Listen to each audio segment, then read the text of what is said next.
ছাদের উপর বসে বাতাস খাইতেছিলাম, সেই সময় আকাশের দিকে তাকাই দেখি যে ঘূর্ণি উঠতেছে। দুইটা ঘূর্ণি ছিল। এই ঘূর্ণি আমাদের এইখানে বলে চিল্লি ঘূর্ণি। তো আপনাদের এখানে কি বলেন একটু কমেন্টে জানাই দিয়েন। ভালোই লাগতেছিল ঘূর্ণি দুইটা। আশেপাশে ভিউগুলোও জোস। পাশ থেকে মৃদু মৃদু বাতাস আসতেছিল। প্র্যাকটিস করতেছিলাম চোখ মারার। ছাদের উপর আর বেশি ভালো লাগতেছিল না।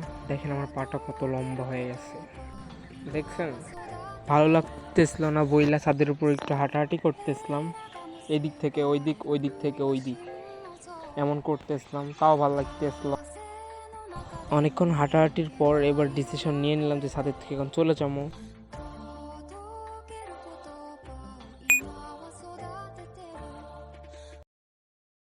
আমি অনেক সুন্দর করে সিঁড়ি দিয়ে নামতেছিলাম, শেষমেশ রুমে চলে আসলাম।